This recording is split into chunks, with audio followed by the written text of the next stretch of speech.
தென் மாவட்டங்களில் மழைநீர் அப்படிங்கிறது கொஞ்சம் கொஞ்சமாக வடிஞ்சாலும் அங்கே இருக்கக்கூடிய மக்களுடைய கண்ணீர் அப்படியே தான் இருக்குது. நிறைய பேருக்கு உதவிகள் அப்படிங்கிறது எல்லாமே தேவைப்பட்டுருக்கு. அந்த உதவிகள் நிறைய பேர் செஞ்சிட்ருக்காங்க. அரசியல்வாதிகளும் அதே மாதிரி செஞ்சிட்ருக்காங்க. அரசும் அவங்களுக்கான உதவிகளை செஞ்சுட்டு இருக்கும்போது டிசம்பர் 31ஆம் தேதி திருநெல்வேலி, தூத்துக்குடி மற்றும் கன்னியாகுமரி மாவட்டங்களில் கனமழைக்கு வாய்ப்பு இருக்குது அப்படின்னு சொல்லி இப்போ ஒரு செய்தி வந்திருக்கு. ஸோ டிசம்பர் 31ஆம் தேதி கொஞ்சம் சேஃபாக இருந்துக்கோங்க அப்படிங்கிறது தாழ்மையான வேண்டுகோள். அடுத்ததாக இருப்பது தான் கோரமண்டல் இன்டர்நேஷ்னல் லிமிடெட் அமோனியா வாயு அப்படிங்கிறது வெளியேறி கிட்டத்தட்ட 30லேருந்து 32 நபர்கள், அதில் 6 பேர் ஐசியூவில் இருக்காங்க அப்படின்னு சொல்லி மீண்டும் அந்த 800 மக்கள் பெரிய அளவில் பாதிக்கப்பட்டிருக்காங்க. அதனுடைய உண்மைத்தன்மை என்ன, அதுக்கு பின்னாடி அரசாங்கம் சொல்லியிருக்கக்கூடிய விளக்கங்கள் என்ன, இப்போது அதற்கான துரித நடவடிக்கையில் ஈடுபட்டு இருக்காங்க. அந்த செய்தி என்ன அப்படிங்கிறது இப்போ பார்க்க போகிறோம். இது ஆழமான அரசியல் சதுரங்கம்.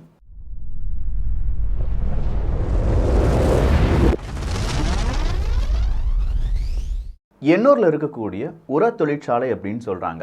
ஆனால் அங்கே இருக்கக்கூடிய கிராம நிர்வாகிகள் இல்லாட்டி அங்கே இருக்கக்கூடிய கிராமத்து மக்கள் என்ன சொல்கிறாங்கன்னா, ஒரு சாக்லேட் ஃபேக்ட்ரி வருது அப்படின்னு சொல்லி தான் கொஞ்சம் வருடங்களுக்கு முன்னாடி இங்கே ஒரு ஃபேக்ட்ரி வந்துச்சு. அப்போ இருக்கக்கூடிய மக்கள் இந்த ஃபேக்ட்ரிக்கு ஓகே சாக்லேட் ஃபேக்ட்ரி தானே வருது அப்படின்னு சொல்லி விட்டுட்டாங்க. இந்த கம்பெனி உருவானதுலேருந்து இங்கே அச்சுறுத்தல் தான். இது சாக்லேட் கம்பெனின்ற பேரில் தான் கட்டினாங்க. அன்றைக்கி இருக்க மக்கள் எது சாக்லேட் கம்பெனி கட்டுறாங்கன்னு தேவையான இதை விட்டாங்க. அதன் பிறகு தான் உர தொழிற்சாலையாக இது மாறுது. ஸோ இந்த உர தொழிற்சாலைக்கு அமோனியா அப்படிங்கிறது தேவைப்படுது. அப்போ இந்த அமோனியா நிரப்புவதற்கு கடலில் ஒரு டியூப், ஒரு பெரிய குழாய், ராட்சத குழாய் அப்படின்னு சொல்லுவோம்ல, அந்த குழாய் அப்படிங்கிறது கிட்டத்தட்ட 2 கிலோமீட்டர் அளவுக்கு கடலுக்குள்ளே போகுது. ஸோ ஷிப்பில் இருக்கக்கூடிய அமோனியா வாயு அப்படிங்கிறது இந்த குழாய் வழியாக நேராக எங்கே கொண்டு வரப்படும், அங்கே இருக்கக்கூடிய அந்த தொழிற்சாலைக்குள்ளே கொண்டு வரப்படும். இப்படி தான் என்ன செஞ்சுருக்காங்க, அமோனியா அப்படிங்கிறதெல்லாம் கொண்டு வந்து அந்த தொழிற்சாலைக்குள்ளே கொண்டு போயிருக்காங்க. நேற்று திடீர்னு ஒரு 11:30 மணிக்கு ஒரு அங்கே இருக்கக்கூடிய ஒரு கிராமத்தில், பர்டிகுலராக காற்று திசை வீசக்கூடிய ஒரு கிராமத்துக்குள்ளே ஒரு 20லேருந்து 30 பேருக்கு என்ன ஆகுது, திடீர்னு கண்ணெரிச்சல் வருது, இருமல் வருது. அந்த 30 40 மாறுது, 40 50 மாறுது. அங்கே இருக்கக்கூடிய எல்லாருக்குமே பிரச்சனை அப்படிங்கிறது பெரிதாக மாறுகிறது. ஸோ எல்லாருமே ஓகே அமோனியா லீக் ஆகுது அப்படின்னு சொல்கிற ஒரு இன்ஃபர்மேஷன் வெளியில் வந்த உடனே கிடைக்கிற வண்டி எடுத்துகிட்டு வெளியில் போயிருக்காங்க. அதாவது அந்த கிராமத்தை விட்டுட்டு வேறு எங்கேயாவது போயிடலாம் அப்படின்னு சொல்லி போகிறாங்க.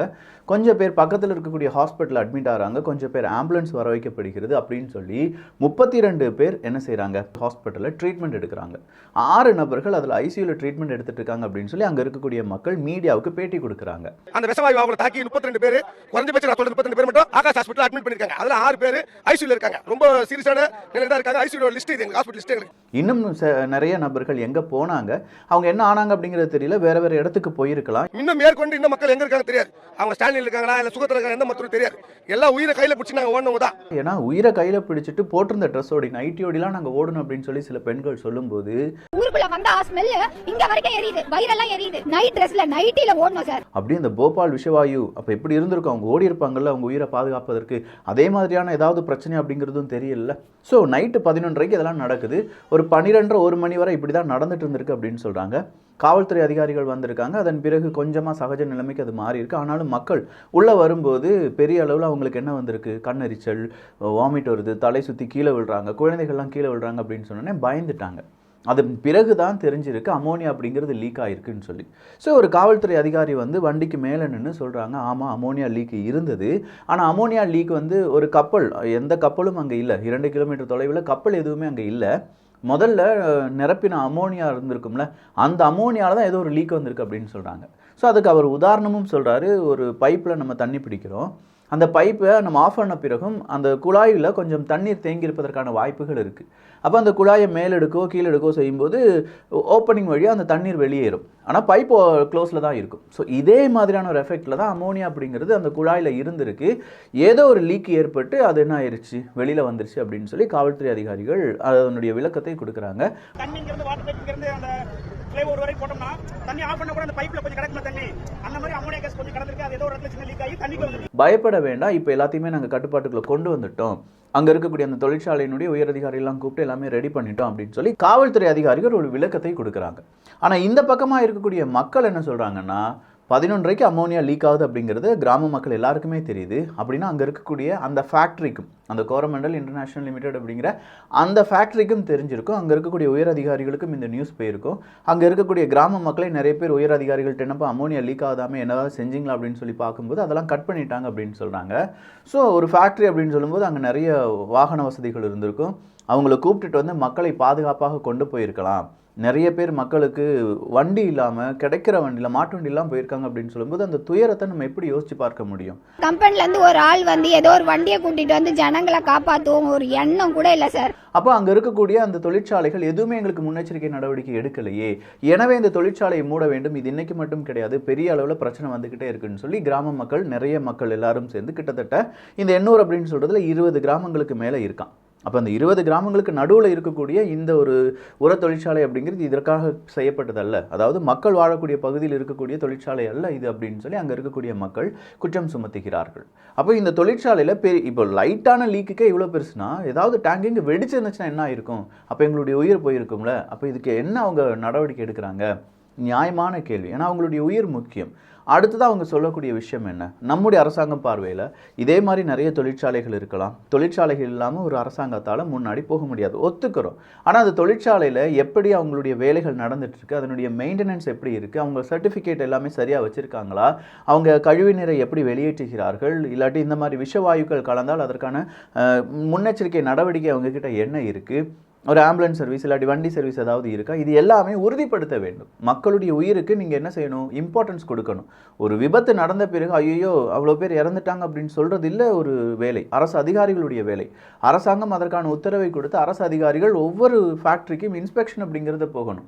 நம்ம அரசு அதிகாரிகள் சரியாக ஒவ்வொரு ஃபேக்ட்ரியும் இன்ஸ்பெக்ஷன் செஞ்சுருந்தாலே பல விபத்துகள் அப்படிங்கிறத நம்மளால் தவிர்த்திருக்க முடியும். ஒருவேளை முடியும், அது இல்லை நம்மளால் சொல்லவே முடியாது. அப்போ அரசு அதிகாரிகள் இன்னும் கொஞ்சம் சுறுசுறுப்பாக இயங்கி அங்கே என்னெல்லாம் பிரச்சனைகள் இருக்குது, ஒருவேளை என்ன செய்யலாம், அங்கே இருக்கக்கூடிய அதிகாரிகள் தப்பான சில இன்ஃபர்மேஷனை கொடுத்துருக்கலாம் அந்த தொழிற்சாலையினுடைய ஊழியர்கள், அதெல்லாம் கண்டுபிடிக்க வேண்டியதான் நம்முடைய வேலை. அதற்காகத்தான் அரசாங்கம் இருக்குது. அரசாங்கத்துக்கு நம்ம என்ன கொடுக்குறோம்? டேக்ஸ் கொடுக்குறோம் அப்படின்னு சொல்கிற ஒரு பெரிய பிரச்சனையே இருக்குது இதுக்கு பின்னாடி. சரி, அப்போ அரசாங்க ஊழியர்கள் சரியாக வேலை செஞ்சாங்கன்னா அப்படிங்கிற ஒரு கேள்வி இருக்குல்ல. சரியாக வேலை செய்கிற அரசாங்க ஊழியர்களையும் அடிக்கிறாங்களே.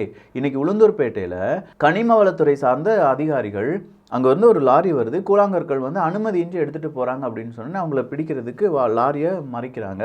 அப்படி லாரியை அவங்க மறைச்சி வச்சுட்டு இருக்கும்போது பின்னாடி இருந்து ஒரு 15 பேர் வேற ஒரு லாரியில் வந்து டமன்னு இவங்களை வந்து அடிக்கிறாங்க. ஸோ இந்த செய்தி தான் ரொம்ப ரொம்ப ரொம்ப கண்டிக்கத்தக்கது.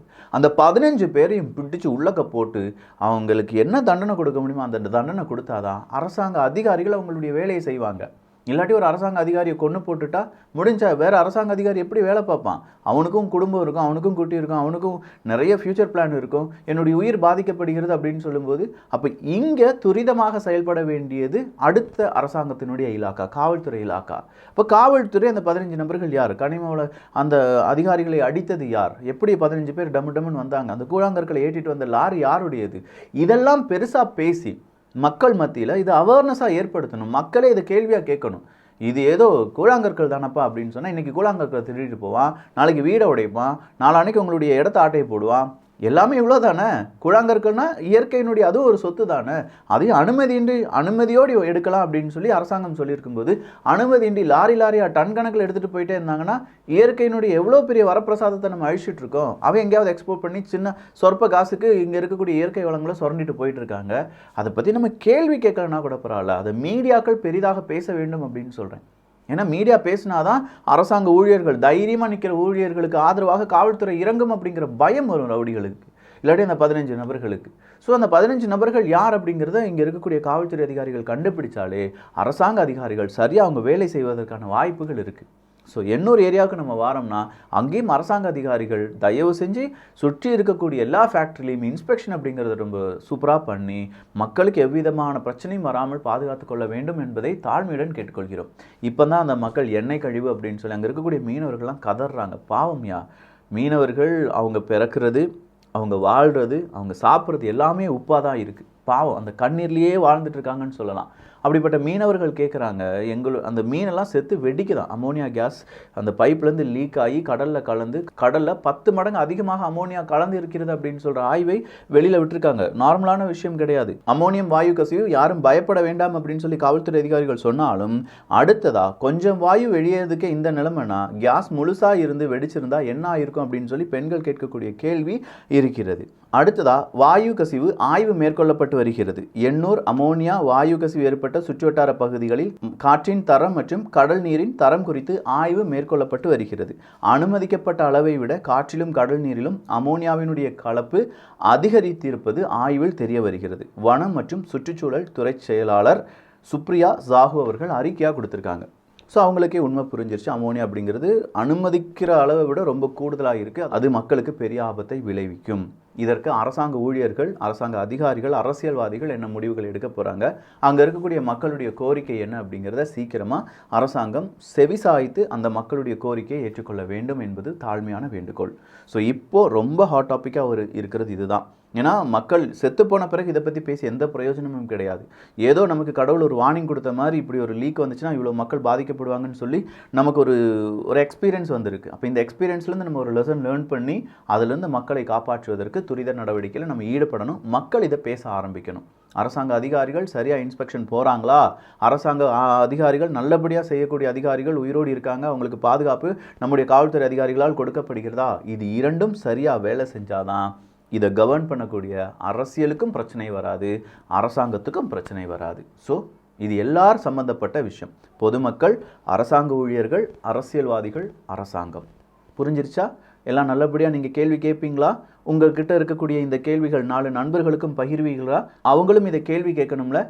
நான் எண்ணூர்லாம் இல்லைடா, நான் மதுரையில் இருக்கேன். அடே, இன்னைக்கு 800 மக்களுக்கு இந்த விழிப்பு வந்தால் தான் நாளைக்கு மதுரையில் ஏதாவது பிரச்சனை வரும்போது அவங்களும் கேள்வி கேட்பாங்க. நாளைக்கு கோயம்புத்தூர், அடுத்த நாள் திருச்சி, இப்படின்னு சொல்கிற எல்லா ஏரியாக்களையும் இதே மாதிரியான ஒரு பெரிய பிரச்சனைகள், அது ஊழலாக மட்டும் இருக்கக்கூடாதுங்க பேச வேண்டியது. இல்லை ஒருத்தனுடைய கொலை, கற்பழிப்பு, இது மட்டும் கிடையாது. இயற்கை வளம் சூறையாடப்படுகிறது, அதை தட்டிக்கட்ட அரசு அதிகாரி அடிக்கப்படுகிறார்கள்.